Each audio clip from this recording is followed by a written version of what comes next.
just want to start off by saying if you want answers by the end of this, be prepared to be disappointed, because there isn't any. I was an intern at Nickelodeon Studios for a year in 2005 for my degree in animation. It wasn't paid, of course. Most internships aren't, but it did have some perks beyond education. To adults, it might not seem like a big one, but most kids at the time would go crazy over it. Now, since I worked directly with the editors and animators, I got to view the new episodes days before they aired. I'll get right to it without too many unnecessary details, okay? They had very recently made the SpongeBob movie, and the entire staff was somewhat sapped of creativity, so it took them longer to start the season. But the delay lasted longer for more upsetting reasons. There was a problem with the Series 4 premiere that set everyone and everything back for several months. Me and two interns were in the editing room along with the lead animators and sound editors for the final cut. We received the copy that was supposed to be Fear of the Krabby Patty and gathered around the screen to watch. Now, given that it isn't final yet, animators often put up mock title cards, sort of an inside joke for us, with phony, oftentimes lewd titles, such as How Sex Doesn't Work, instead of Rockabye Bivalve, when SpongeBob and Patrick adopted a sea scallop. Nothing particularly funny, but work-related chuckles. So, when we saw the title card Squidward Suicide, we didn't think it more than just a morbid joke. One of the interns did a small throat laugh at it. The happy-go-lucky music played as is normal. The story began with Squidward practicing his clarinet, hitting a few sour notes like normal. We hear SpongeBob laughing outside and Squidward stops, yelling at him to keep it down as he has a concert that night and needs to practice.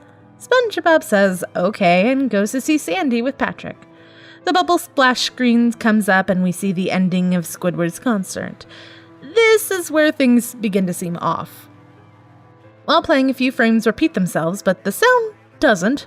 At this point, the sound is synced up with the animation, so yeah, it's not common. But when he stops playing, the sound finishes as if the skip never happened. There's a slight murmuring in the crowd before they begin to boo him.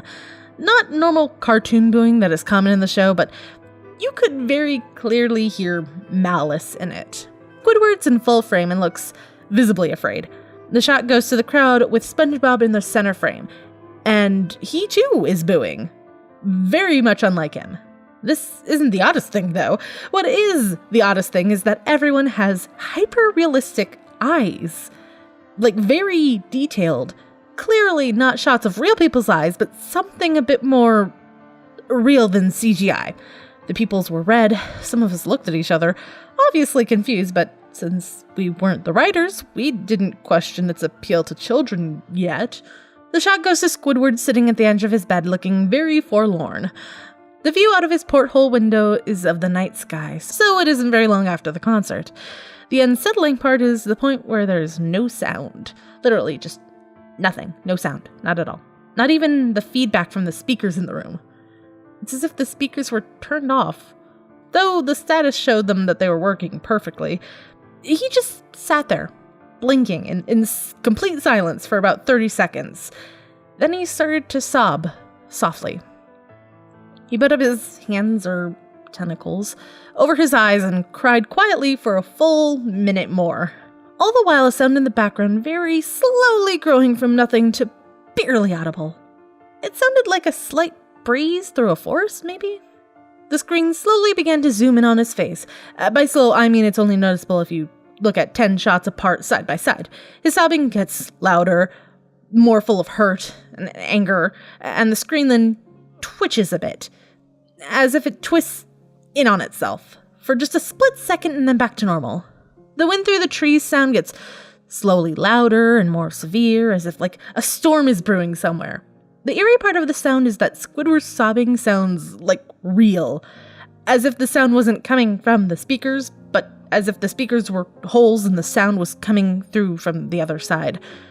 As good as Sound in the Studio likes to have it, they don't purchase the equipment to be that good to produce sounds of that quality. Below the sound of the wind and sobbing, very faint, something sounded like laughing. It came at odd intervals. It never lasted more than a second, so you had a hard time pinning it. We watched the shot twice, so pardon me if things sound too specific, but I've had time to think about them. After about 30 seconds of this, the screen blurred and twitched violently and something flashed over the screen as if a single frame was replaced. The lead animation editor paused and reran frame by frame. What we saw was horrible. It was a still photo of a dead child. He couldn't have been more than 6. His face was mangled and bloodied. One eye dangling over his upturned face popped. He was naked down to his underwear, his stomach crudely cut open, and his entrails laying beside him. He was laying on some pavement that was probably a road. The most upsetting part was that there was the shadow of the photographer. There was no crime tape, no evidence tags or markers, and the angle was completely off for a shot designed to be evidence. It would seem that the photographer was the person responsible for this child's death. We were, of course, mortified, but pressed on, hoping that it was just a really, really sick joke. So the screen flipped back to Squidward, still sobbing, louder than before, and half a body in frame. There was now what appeared to be blood running down his face from his eyes. The blood was also done in, like, a hyper-realistic style, looking as if you touched it, you'd get the blood on your fingers. The wind now sounded as if it were of a gale blowing through the forest. There was even snapping sounds of branches. Oh, the laughing. It was a deep baritone. It now lasted in longer intervals, and it came more frequently.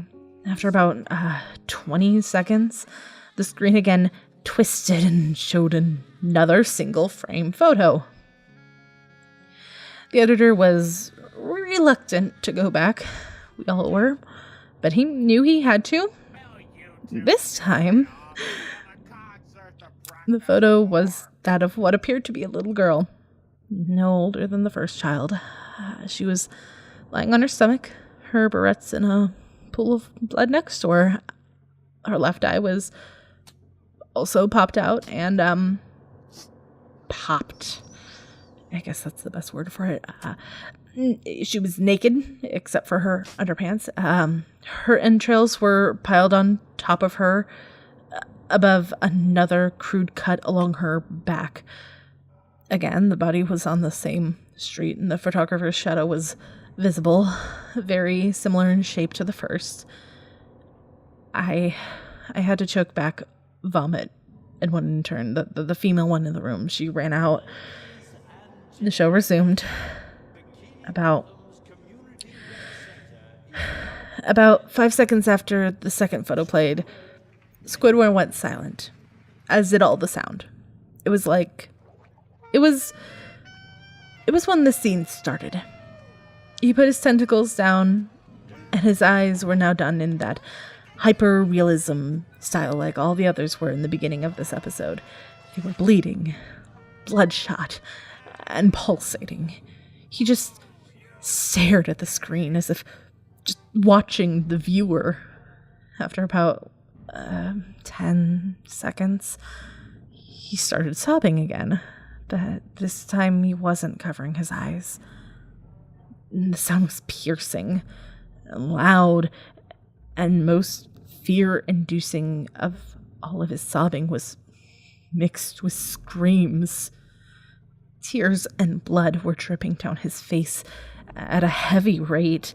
The wind sound came back, and so did the deep voice laughing, and this time the still photo lasted for a good 5 frames. The animator was able to stop on the 4th and backed up. This time, the photo was a boy about the same age, but the scene was different. The entrails were being pulled out of the stomach wound by a large hand. The right eye this time was dangling and exploded. The blood was trickling down it too. The animator proceeded. It was really hard to believe, but the next one was different. But we just couldn't tell what. He went on to the next, same thing. He went back to the first and played them quicker, and I lost it. I vomited on the floor. The animating and sound editors gasped at the screen.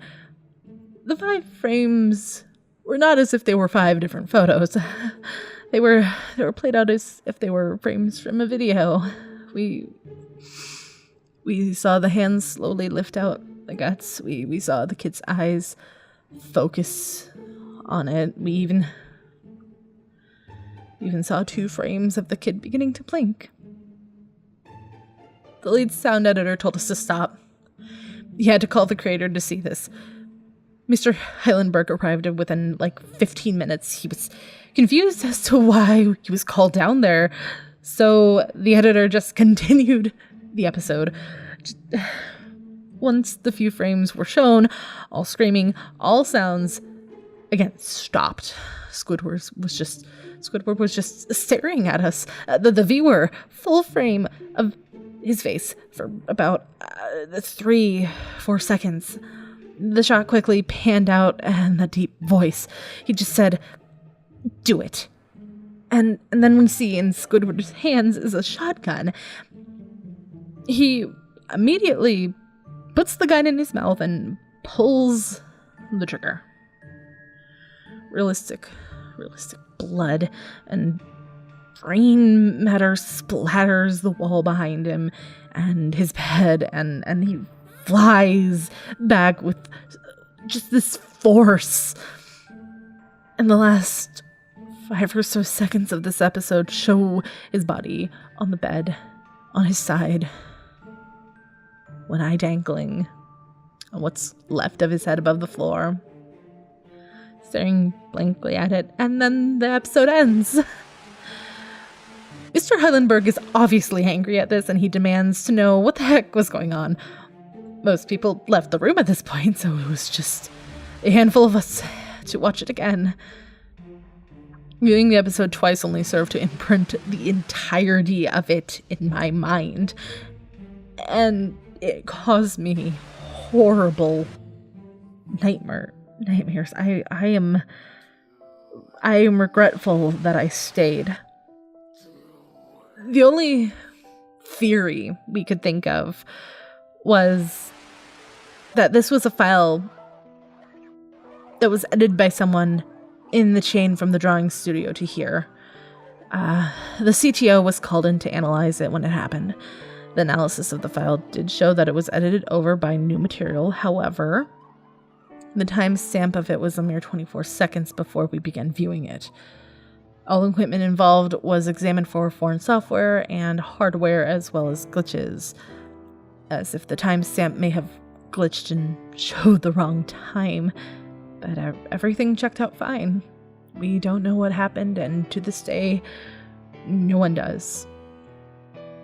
There was an investigation due to the nature of the photos, but nothing came of it. No child scene was identified, and no clues were gathered from the data involved, nor any physical clues in the photos. I never believed in unexplainable phenomena before, but now that I have something happen and I can't prove anything about it beyond incidental evidence, I think twice about things now.